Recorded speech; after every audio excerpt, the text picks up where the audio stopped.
Dr. Isaac John, welcome and thank you for agreeing to this interview. So, tell us, who is Dr. Isaac John? I'm by training, I'm a molecular geneticist, and I have spent a number of years working at different universities, and I've more than 15 international publications and 3 patents with the University of Nottingham. But in my current role, I'm a chair of the Health and Social Care BME network, and I'm also Deputy Director of Research and Development at Ashford and St Peter's Hospital NHS Foundation Trust. Okay, a very busy man. Of course, it's a busy job. So tell us a little bit about your position as chair of the Health and Social Care BME network. As a chair, my role is we started this network from a scratch. And my role is to make it a strong network, and we have set up 3 core values. The number 1 value is we provide professional and personal support to our members. The second value is we are proactive on policy. And the third value is partnership working, what I call 3 Ps. And the Archbishop Desmond Tutu has agreed to visit your trust today.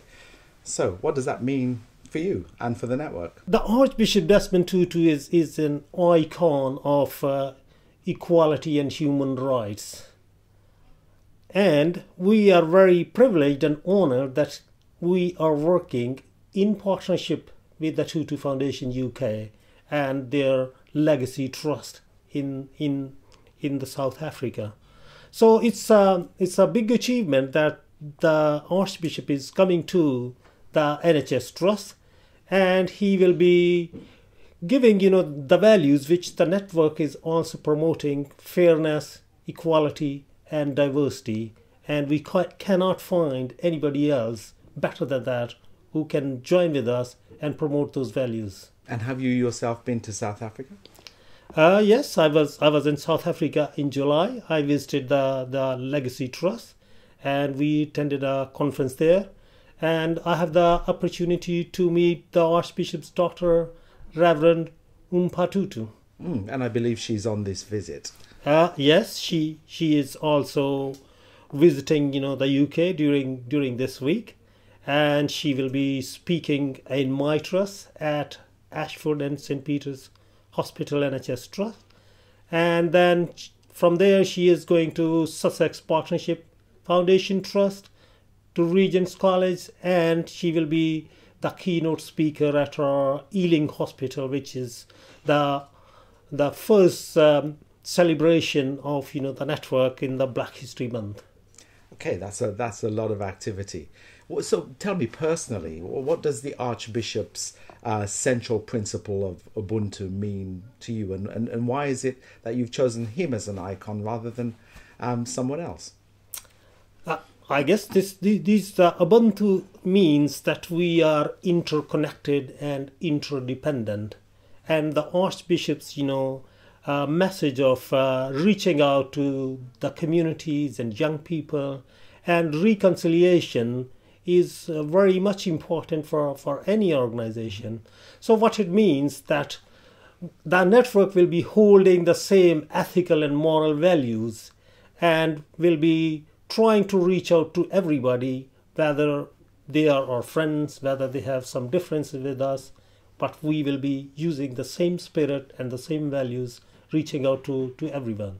Okay, and reaching out to young people. I understand the Bishop will be visiting Fairfield Hall, and we'll have these conversations for change. Yes, the whole idea is that especially the BME youngsters, we need to provide them role model, and we need to provide them support, and we need to reach out to them so they can see that this is a organization which is helping them to reach out their full potential. As a family man yourself, what would your message be to young people who perhaps might see the NHS as a career?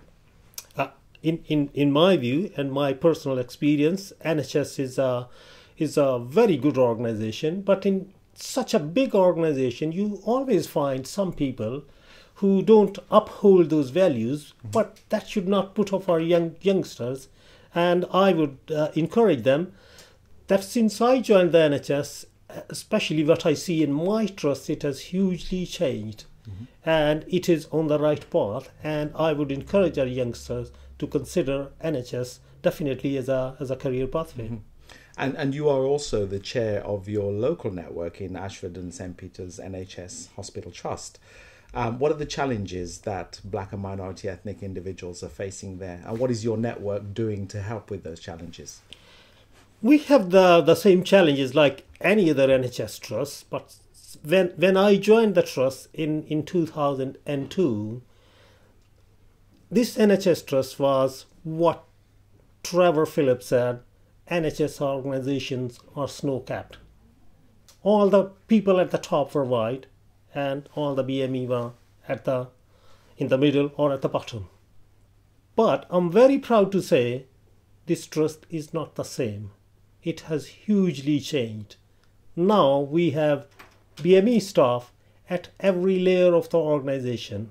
We have executive directors, we have divisional directors, general managers, associate directors at every level of the organization. And I must congratulate our management team, especially Andrew Lyles and Roy Bember, who have made this difference.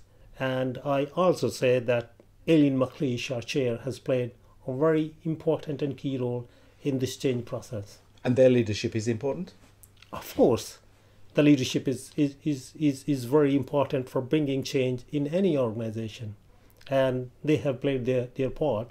I'm not saying that we have reached where we want to, but we still need a more work to do, but we are on the right path, and it has already made a huge difference in many BME staff's life.